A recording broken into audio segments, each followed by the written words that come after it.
오늘 우리 함께 나누실 말씀은 마태복음 26장 1절에서 16절까지의 말씀입니다. 마태복음 26장 1절부터 16절 말씀 우리 함께 합독하시겠습니다. 예수께서 이 말씀을 다 마치시고 제자들에게 이르시되 너희가 아는 바와 같이 이틀이 지나면 유월절이라 인자가 십자가에 못 박히기 위하여 팔리리라 하시더라. 그때 대제사장들과 백성들의 장로들이 가야바라 하는 대제사장의 관정에 모여 예수를 흉계로 잡아 죽이려고 의논하되 말하기를 밀란이 날까 하노니 명절에는 하지 말자 하더라. 예수께서 베다니 나병 환자 시몬의 집에 계실 때에 한 여자가 매우 귀한 향유 한 옥합을 가지고 나와서 식사하시는 예수의 머리에 부으니 제자들이 보고 분개하여 이르되 무슨 의도로 이것을 허비하느냐, 이것을 비싼 값에 팔아 가난한 자들에게 줄 수 있었겠도다 하거늘 예수께서 아시고 그들에게 이르시되 너희가 어찌하여 이 여자를 괴롭게 하느냐, 그가 내게 좋은 일을 하였느니라. 가난한 자들은 항상 너희와 함께 있거니와 나는 항상 함께 있지 아니하리라. 이 여자가 내 몸에 이 향유를 부은 것은 내 장례를 위하여 함이니라. 내가 진실로 너희에게 이르노니 온 천하에 어디서든지 이 복음이 전파되는 곳에서는 이 여자가 행한 일도 말하여 그를 기억하리라 하시니라. 그때 12 중의 하나인 가룟 유다라 하는 자가 대제사장들에게 가서 말하되 내가 예수를 너희에게 넘겨주리니 얼마나 주려느냐 하니 그들이 은 30을 달아 주거늘 그가 그때부터 예수를 넘겨줄 기회를 찾더라. 아멘. 할렐루야. 예수님의 십자가 죽음을 향한 시계가 매우 빠르게 움직이고 있는 것을 보게 됩니다. 이틀이 지나면 유월절이라 오늘 이렇게 본문은 말씀을 하고 계시는 것을 보게 되는데요. 본격적으로 오늘 3절 말씀에 보면은 대제사장들과 이제 서기관들을 비롯한 여러 이제 바리새인들 그리고 종교 지도자들이 모여서 드디어 무엇을 합니까? 예수를 어떻게 하면 죽일 수 있을까를 의논하기 시작합니다. 이제 우리가 여기서 보게 되면 이틀 후에 예수님이 죽으시거든요. 그러니까 유월절에 이제 어린 양으로서 죽으시는 겁니다. 그러면 여러분 한번 생각해 보세요. 예수님은 지금 정확하게 자기가 죽을 날짜를 알고 계시죠. 십자가를 짊어지실 날짜를 알고 계십니다. 그날이 언제다? 유월절이라는 거죠. 그러면 예수님이 왜 그러면 유월절에 죽으셨느냐라는 것을 우리가 생각해 보면 유월절이라는 건 어떤 절기입니까? 이스라엘 백성들이 출애굽할 때에 어린 양을 잡아다가 그 피를 문설주에 발랐을 때 죽음의 영이 임해야 하는데 어디만 통과합니까? 넘어갑니까? 죽음의 영이 문설주에 피를 바른 이스라엘 집들만 전부 다 넘어가게 되죠. 그래서 유월절이라는 게 유월이라는 게 이제 넘어가다라는 의미가 있는 겁니다. 그래서 이제 이스라엘 백성들이 출애굽을 할 수 있었고 죽음이 임하지 않았다. 이게 이제 유월절의 의미가 아니겠습니까? 그러니까 이 예수님이 유월절에 죽으신다는 것은 마치 구약 시대의 출애굽이 이제는 진짜 영적인 출애굽이 정말로 일어나게 되는 거죠. 죽음의 영이 임하고 있는 이 시대 가운데 이 백성들 가운데 예수 그리스도께서 친히 어린 양이 되셔서 모든 예수 그리스도를 믿는 자들마다 다 구원을 받게 하시고 죽음이 임하지 않게 하시고 예수님이 부활의 첫 열매가 되셔서 예수를 믿는 자들마다 멸망하지 않고 어떻게 합니까? 영생을 얻게 하려 하시는. 그래서 예수님이 친히 부활절에 어린 양이 되게 하시는 그런 놀라운 구원의 역사가 유월절에 이제 일어나게 되는 겁니다. 자, 그러면 예수님은 정확하게 시간을 알고 계시죠? 유월절에 일어나야 된다. 그런데 오늘 이 본문의 말씀에 보면은 예수님이 이제 십자가의 죽음의 시계와는 전혀 다른 해석을 내놓죠. 그들이 모여서 예수님을 죽일 방도를 의논하죠. 어떻게 하면 어떤 흉계로 예수님을 올무에 씌워서 예수님을 죽일 수 있을까를 의논하는데 그들은 이야기합니다. 뭐라고 합니까? 5절 말씀에 명절에는 하지 말자. 명절에는 하지 말자. 밀란이 일어날까 하니까 명절에는 일어나지 말자라는 말은 유월절은 어떻게 하자는 겁니까? 넘기자라는 겁니다. 유월절만큼은 이 일을 우리가 진행하지 말고 6월절이 지내놓고 이 일을 하자라고 그들은 계획을 잡았던 거예요. 그러면 여러분 생각해 보세요. 그들이 이제 나름대로의 계획을 종교 지도자들은 갖고 있습니다. 유대 종교 지도자들은 갖고 있습니다. 6월절에는 하지 말자. 하지 말자라는 게 그들의 계획이에요. 근데 예수님은 6월절에 십자가를 지신다라고 말씀하시죠. 그러면 한번 여러분 여기서 영적인 의미를 한번 잘 생각해 보시죠. 6월절에 하지 말자라고 했던 의미는 그때의 예수님이 의미적으로 그날에 죽으셔야만 지금 방금 말씀드린 대로 우리가 영적인 출애굽이 죄를 이길 수 있는, 죽음의 영을 이길 수 있는 죄의 출애굽이 진짜로 일어나게 되는 것이죠. 근데 그거를 말하자면은 하지 말자라는 말은 그 의미를 담을 수 있는, 그 의미를 부여할 수 있는데 그 의미를 부여하지 못하게 하자는 거죠. 그러면 여러분 이미 그 마귀는 이런 부분들에 있어서 더 큰 틀로 보자면은 예수님을 어린 양의 제물로 만들려고 했던 그 계획을 틀게 하려고 했던 겁니다. 그러나 예수님은 그 계획대로 움직이십니다. 그러면 여러분 여기 한번 보세요. 하나의 힘이 있고 이쪽에도 똑같은 하나의 힘이 있습니다. 보이는 건 누구의 힘이 보입니까? 여기에 지금 보면 이 대제사장들의 그룹들이 훨씬 더 큰 힘으로 작동하고 있는 것처럼 보이죠? 왜냐하면 누구를 잡아 죽이려고 하니까. 예수님은 그러니까 예수님을 죽이려 하는 사람들이고 예수님은 죽어야 하는 사람이라면 훨씬 더 힘은 누가 커 보입니까?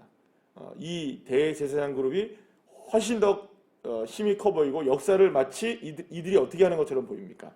주관하는 것처럼 보이잖아요. 좌지우지하는 것처럼 보이잖아요. 자, 우리 명절에는 하지 말자. 그러면 그렇게 돼야 되는 게 맞잖아요. 누구의 힘이 훨씬 커 보이니까. 이들의 힘이 훨씬 더 커 보이니까. 그런데 역사는 그들의 힘대로 그들의 계획대로 움직입니까? 보이진 않고 연약해 보이고 죽어야만 하는 이런 아주 뭐랄까요? 약자처럼 보이는 예수님의 계획대로 움직입니까? 그렇죠. 약자처럼 보이고 힘이 없어 보이는 누구의 계획대로 움직이나요? 예수님의 계획대로 움직이십니다. 그럼 여기서 우리가 한 가지 알 수 있는 게 있죠. 이 세상은 보이는 힘으로 작용되는 게 아닙니다. 이 세상은 이 세상의 논리로 이루어져 가는 게 아닙니다. 이 세상은 하나님의 방법대로 이루어집니다. 여러분 믿으십니까? 그러니까 우리가 볼 때는 하나님의 이게 방법이 아닌 것처럼 보이고 예수님은 힘이 없는 것처럼 보이기도 하고 과연 이게 믿는다고 될 일이냐? 이게 과연 우리가 기도한다고 될 일이냐? 라고 생각할 수 있는 그런 부분에라고 우리가 생각하는 그런 게 있다고 한다 할지라도 기도하면 되는 겁니다. 예수를 의지하면 되는 것이죠. 세상은 세상의 방법을 따르라고 얘기하지만 세상의 논리를 가지고 이야기하지만 그 논리를 파괴하고 그 논리를 뒤집어 엎고 그 논리를 이길 수 있는 단 한 가지의 힘은 어디에 있느냐? 바로 여호와 하나님의 능력이신 겁니다. 십자가가 바로 그걸 우리에게 증명해 주는 겁니다. 십자가가 왜 그걸 증명해 주냐? 예수님을 죽임으로 자기들이 이겼다고 생각하는 거 아니에요. 그렇잖아요? 그러니까 예수님을 십자가에 못 박아 죽였으니 이긴 겁니까? 진 겁니까? 그들은 여기서만 오늘 본다면 그들은 죽이려고 의논했고 어쨌든 죽였잖아요. 그러면 자기들의 계획대로 됐으니 이긴 거라고 생각할까요? 진 거라고 생각할까요? 이긴 거죠. 그러나 예수님은 사망에 얽매여 있을 수 없으십니다. 죽음을 이기시고 부활하셨습니다. 할렐루야. 이 말은 어떤 의미를 갖고 있습니까? 아무리 그들이 어떤 계획을 가지고 예수님을 죽인다 한들 그 계획은 계획대로 이루어지지 않는 겁니다.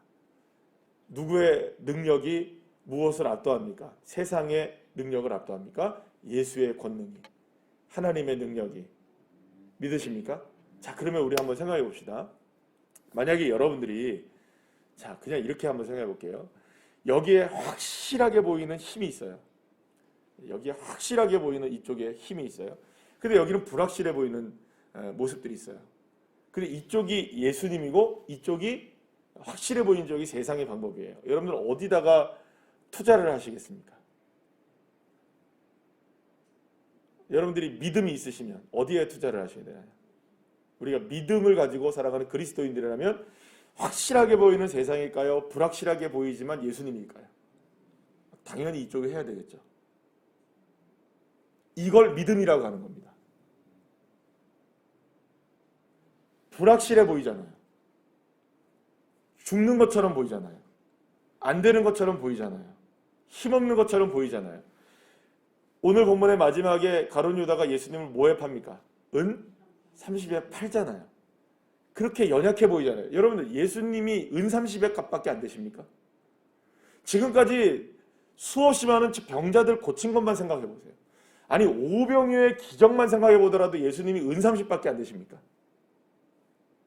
근데 세상이 볼 때는 은 30 정도의 가치밖에 안 되는 거예요. 아무리 값을 쳐도 은 30밖에 안 되는 값.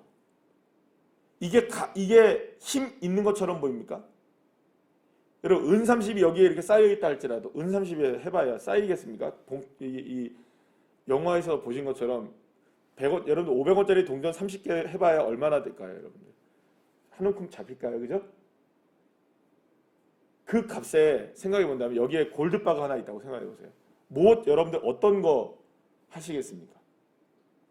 은 30 가져가시겠습니까? 골드바 하나 가져가시겠습니까? 1kg짜리. 계산이 안 되십니까? 계산을 하면 이쪽은 연약한 쪽이고 이쪽은 강한 쪽이잖아요. 그러니까 예수님이 그렇다니까요. 세상이 보기에는 예수님이 은 30값밖에 안 되고요. 세상이 볼 때는 대제사장들의 힘이 골드바보다 훨씬 더 크게 보인다니까요. 그러나 믿음은 무엇을 택하는 걸까요? 금으로 은으로 택하는 게 아니고 힘과 능력으로 택하는 게 아니라 예수님이니까 택하는 것이고요. 하나님이니까 바라보는 겁니다. 믿으십니까? 자, 그런데 왜 오늘 이 말씀을 함께 나누냐? 한 여인이 갑자기 등장해요. 여인이 베다니 나병 환자의 그 시몬의 집에서 하루를 묵고 계실 때였어요. 아마 이 사람은 예전에 나병에서 고침을 받았던 사람이었겠죠. 그래서 이제 이 집안에서 이제 같이 함께 식사를 하고 있었을 때 갑자기 어떤 여인이 문을 박차고 들어오더만 다짜고짜 식사하고 계시는 예수님에게 묻지도 않고 따지지도 않고 뭘 합니까? 향유를 깨트려서 머리에 붓는 거예요. 이 향유가 엄청난 값이 있는 거예요. 300데나리온. 굉장히 큰 값입니다. 그러면 여러분들 이게 그래서 이때 갑자기 옆에 보고 있었던 제자들이 놀란 거예요. 저 향유를 만약에 팔아서 가난한 자들에게 주었더라면 얼마나 많은 사람들에게 이로움을 줄 수 있었을 텐데 너는 지금 뭘 합니까? 분개했다고 나오죠. 8절 말씀에. 그러면서 뭐라고 해요? 너는 왜 그렇게 8절 말씀에 무슨 의도로 이렇게 해요? 이 것을 뭐 했다고요? 허비했느냐라고 해요. 그러니까 지금 제자들의 관점은 그런 걸 수도 있어요. 여러분들 예수님은 계속해서 부자 청년에도 그렇고 계속해서 가난한 자들에게 나눠주라 막 이런 얘기 많이 하셨잖아요. 그러니까 아마도 제자들 중에서는 그런 생각을 할 수 있었을까요? 없었을까요? 있었겠죠. 그거는 그렇게 나쁜 생각은 아닌 거예요. 예를 들어서 굳이 허비하지 않고 가난한 자들에게 나눠줄 수 있는 것도 있을 거예요. 그죠? 근데 여기에서 중요한 부분은 뭐냐면 이 여인이 예수님께 다짜고짜 들어와서 향유를 머리에다 부었다라는 것은 누구를 위함이라고 주님 얘기하십니까? 자신을 위하여서, 자신의 죽음을 위하여서 한다. 그럼 지금까지 제가 말씀드렸잖아요. 왜 예수님이 죽음을 위해서 하는 것들이 모두가 다 무엇을 위한 겁니까? 저와 여러분의 죄를 위해서 하시는 거잖아요. 근데 그 모습이 세상 사람들이 보기에는 은 30값밖에 안 되는 거예요. 그렇죠? 그거밖에 안 되는 거예요. 이쪽이 훨씬 더 세력이 커 보이는 거예요. 예수님 죽어도 당연한 것처럼 세상은 여겨지는 거예요. 그 은 30도 안 되는 그런 값을 가지고 예수님에게 뭐하러 지금 옥합을 깨트려 그것을 허비하느냐고 제자들이 분개를 했단 말이에요. 여기서 우리가 다른 거 다 이제 뭐 내용을 이제 뭐 왜 이 여인이 어떤 상황이 있었느냐 이런 거 다 우리가 차치하더라도 이거 하나만큼은 우리 생각해 보면 좋겠어요. 이 여인이 자신의 전부인 것처럼 여겨지는 이 옥합을 깨뜨려서 예수님께 부은 거는 이 여인에게 있어서는 허비였을까요? 헌신이었을까요? 이 여인의 마음엔 그죠? 헌신이었겠죠. 그러니까 자신의 모든 것이라고 생각하는 그것을 누구에게 지금 올인을 해버린 겁니까? 예수님께. 그러니까 갑자기 왜 이런지 모르지만 이 여인이 생각했을 때는 누가 은혜였던 겁니까? 예수님이 은혜고, 예수님은 내가 가진 모든 것의 전부와 바꿔도 이거는 아깝지 않은 분이라고 생각했던 거죠. 그러니까 말하자면 내가 가진 모든 것들을 전부 다 올인해도 아깝지 않은 거예요. 그러면 여러분 보세요. 다시 한번 처음으로 돌아와서 생각해보면, 여러분 은삼십에 거시겠습니까? 골드바에 거시겠습니까? 여러분 같으면 어디에다 올인을 하겠어요? 어디가 이문이 남겠어요? 여러분들의 것을 만약에 지금 투자를 해야 한다면 은삼십에 거시겠습니까? 골드바 같은 이런 힘에 거시겠습니까? 세상 사람들은 절대 자기의 것을 그렇게 아깝게 은삼십 값밖에 안 되는 존재에다 걸지 않는다고요. 그래서 그걸 뭐라고 생각하느냐? 사람들은 허비한다고 생각한다고요. 허비. 사랑하는 여러분, 예수님을 향한 우리의 마음이 세상 사람들이 보기에는 허비처럼 느껴집니다. 주님을 향해 기도하고 주님을 바라보고 주님을 믿고 주님을 따르고 예배하고 찬양하고 기도하는 모습이 세상 사람들에겐 허비처럼 느껴집니다.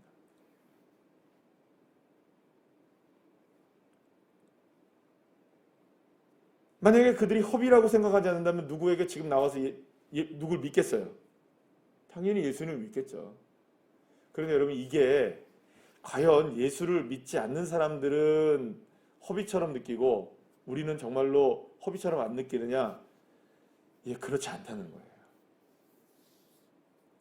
실제로 저와 여러분에게 있어서도 예수님을 온전히 믿고 따라야 되는 순간에 주님을 따르기보다 주님을 따르지 않는 그 순간은 어떤 모습으로 우리에게 작용되어지냐 하면, 사실은 예수님에게 집중하는 것은 덜 중요하게 여겨질 때가 많아요. 여러분들 이 말씀을 이해하시기를 축복합니다. 우리가 정말 주님 앞에 허비하셔야 됩니다. 세상 사람들이 보기에 허비하는 것처럼 내 모든 것들을 주님 앞에 걸 수 있으셔야 합니다. 그래서 여러분, 예수님이 전부가 되셔야 합니다. 예수님이 최고가 되셔야 합니다. 예수님이 모든 것이 되셔야 합니다. 이거는 허비하는 게 아닙니다. 어떤 우리의 삶에 우리의 모습들이 펼쳐졌을 때, 어떤 상황이 우리에게 펼쳐지든 나는 누구에게 올인해야 할까요? 예수님께 올인하셔야 합니다. 예수님을 붙드셔야 합니다. 모든 것을 걸고서라도. 아니, 세상 사람들이 보기에는, 그리고 또 같은 믿음의 식구들이 볼 때는 야, 이건 그거보다는 이렇게 하는 게 맞아 라고 얘기하더라도, 아니야, 나는 예수님이 전부야. 이렇게 하실 수 있으셔야 합니다. 사실은 우리의 믿음의 싸움은 여기에서 날마다 진행이 되어집니다. 이건 내 힘으로 해도 될 것 같은데, 이건 내 방법으로 해도 될 것 같은데, 물론 우리가 그렇게 얘기하면서 하진 않지만 우리도 모르는 사이에 주님 앞에 붙지 않고 가진 모든 것들과 능력들을 주님 앞에 내려놓지 않고 그것들을 여전히 어떻게 사용할지에 대한 부분을 생각한다고요. 요건 이렇게 하면 될 것 같은데, 이건 이렇게 하면 한번 해보면 가능하지 않을까? 그러나 주님이 원하시는 것은 뭐냐? 먼저 주의 나라와 주의 의를 구하는 것, 먼저 주님을 찾는 것, 먼저 주님께 두드리는 것, 먼저 주님을 바라보는 것. 그러니까 무엇에 먼저 우리가 올인해야 할까요? 예수께 허비하셔야 합니다. 세상 사람들이 보는 것처럼 그냥 허비처럼 보인다 할지라도 그렇게 하셔야 합니다. 이 여인처럼 허비하십시오. 예수님께 그냥 허비하시면 됩니다.